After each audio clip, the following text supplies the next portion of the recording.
Hello and welcome to the Grand Line Review, your source for everything One Piece. And today we have a review of episode 893, Otama Appears, Luffy vs Kaido's army. And look, at least one of those things in that title is true. I personally wouldn't call two grunts of the Beast Pirates an army per se, but it's a start. Not that it really matters at all, because the anime has continued to deliver another all-around great episode, which is insanity, because that's like two weeks in a row now. And it's quite shocking because when you look at it, this episode only adapted like 10 to 11 pages of manga material, just over half a chapter. So there was filler absolutely everywhere this week. But just like in the previous episode, they made it work for the most part. And take note, any avid Grand Line Review historians out there, because this is the first time I've ever said this, and I don't know if it will ever happen again, but my favorite scene in this entire episode was 100% filler. And it just so happens to be when Zoro is fighting the Magistrate's lackeys, and he invokes one of the most glorious Tatsumakis we have ever seen. Anime original material in general has no right whatsoever to look this good, let alone an action-based sequence. And when you look at it, there's not really a whole lot to it. The animation isn't wildly complicated, but it sells the illusion fantastically. And just to zero in for a second on the action of performing the Tatsumaki itself, this is pretty much all I have ever wanted from an attack like this in the anime. It's so damn simple, but all I want with this particular move is to see Zoro spin. And if you look back at Tatsumakis performed in the series, you'll notice that very few of them actually do that motion, which is a shame because it's one of those attacks that you really cannot feel the impact of without experiencing the generating momentum. Like if you took the spinning out of this episode, cut straight to Zoro's wonderfully stylized final pose, which I love by the way, and then experience the devastation to come, then it would feel completely unearned. And that's very much what has happened in previously animated incarnations of the Tatsumaki, like the fight against Kaku where there's no spinning, just one small motion, or even worse on Fishman Island, which was a travesty, where there was seemingly no motion at all. But what this brilliant success on Wano tells me is that this new direction of animation has a solid understanding of action. They know how to achieve proper impact through the importance of understanding everything that comes before it. And thinking of some of the fantastic action to come on Wano, I am very excited to see what they do with those scenes. And you know what? I'm also incredibly excited to see what action they just randomly decide to throw in along the way. Because if it's all going to be of this quality, then bring it on. To a lesser extent, this increased awareness of action is also on full display during the Luffy segments of the episode as well, and it felt particularly satisfying to see and hear his strikes against Kaido's grunts. And once again, it's all down to building proper momentum. The appropriate time and effort is put into Luffy's stretching motions, so that by the time his attacks land, you really feel the force that was generated by them. It's so simple, but it's something that has very much been missing in the large majority of action sequences of the series for the better part of a decade. Probably more than a decade.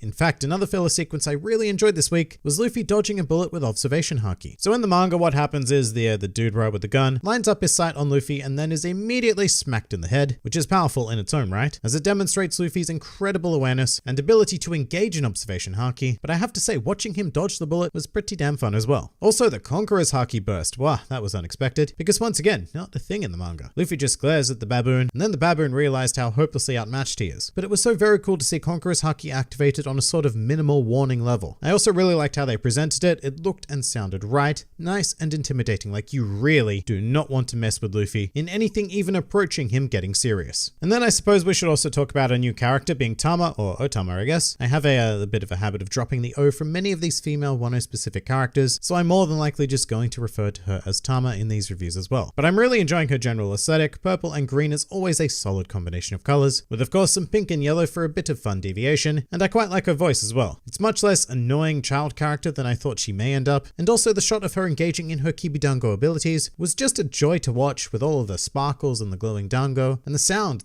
was spot on as well. Another example of a very small moment crafted and presented to perfection. Something I was less sure about though was the whole sequence where Tama was running away from Kaido's lackeys, and to try to sell the illusion of running, the picture comes in and out of focus a few times. And yeah, I'm not quite sure that I'm sold by this. I get the kind of idea that it's conveying speed by having them run so fast that the camera has trouble keeping up with them, but it didn't work for me so much, I guess. In fact, when I experience that sort of phenomena in the world of photography, it's usually because a still subject is just in such low light that the camera can't focus accurately. So if anything, I personally associate it with no movement whatsoever at all, but hopefully the illusion worked out better for most of you.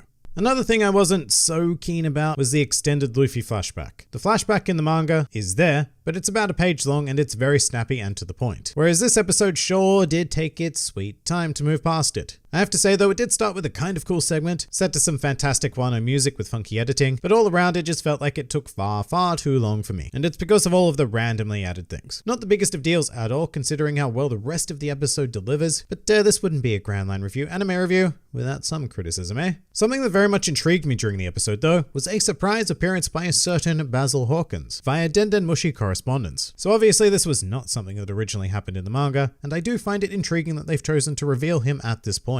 I do get it though, because seeing a familiar silhouette-y figure like this helps to generate a bit more buzz about the overall episode, as opposed to the primary threat just being Luffy facing off against two random guy faces. In the grand scheme of things, I don't feel like it changes an awful lot. I mean, people went pretty damn crazy when Hawkins made his first appearance in Wano during the manga, but in the anime he's already been seen loud and clear in the opening, so why not use a little taste of him here to really start to amp up the stakes of the beginning stages of this arc a bit more. Speaking of the opening though, I didn't talk a whole lot about it last week aside from the spoilers that it contained, and it's because I hadn't had enough time with it to form a real opinion, specifically on the song itself. So as for Over the Top, look, I don't think it comes anywhere near close to my favorite opening, but I can't deny that its high energy really captures the spirit of One Piece quite well. So while it is not something that I'd likely choose to listen to outside of watching an episode, it does very well to embody the series, especially with the superb animation that accompanies it. My favorite part is probably the very opening of the opening, with the whole one dream, one wish thing. I'm not going to sing it because I can't sing. Although I do find it a bit odd because it's such a dark way to start this opening with Luffy in chains and everything. And I mean, yeah, it has some nice metaphorical significance to do with fighting against adversity, never giving up, all that stuff, etc. But the first time I saw it last week, I was just like, well, things got dark all of a sudden. But yeah, in conclusion, I like Over the Top in context. So what haven't we touched on yet? Yes, all of the other filler in the episode. So a good general guide as to what wasn't in the manga this week was literally anything that does not involve Luffy's segment on the Kuri Beach. All the fantastic stuff with Zoro was anime-only material, as well as the rest of the Straw Hats, and I did not mind their portions either. My favorite bit was probably when we checked in with Frankie and he did his impression of Zoro's son Toryu with planks of wood, which was an awful lot of good fun. He's still speaking slowly though, and a couple of commenters last week pointed out that the slow speech pattern thing with all the pauses is more than likely them trying to blend in with the inhabitants of Wano by speaking slow in a traditionally Japanese manner, which is fine, I can accept that. I just hope that it doesn't stick around for too much longer, because sometimes I feel like it really does kill the pacing of an episode. Usopp has a great moment this week though, where he burst into another splendidly told lie that managed to pull on the heartstrings of this man, who has no remarkable design whatsoever to his character, so even anime-only watchers can probably tell that he's an original creation. He does have a pretty funny moment after he accepts Usopp's lie though, where he runs off to deal justice to Zoro and yells, "Hey, get out of my way." And it's just like, mate, there is literally nobody within like a 10-meter radius of you. Just a completely empty street as far as the eyes can see. So you may have overreacted just slightly there. And finally, I'm going to throw up a spoiler warning just in case for anime-only viewers, because I don't think what I'm about to talk about is particularly huge. Actually, you know what, it might be. So if you're not keen on knowing any future details whatsoever, then just skip to this time. But for the rest of us,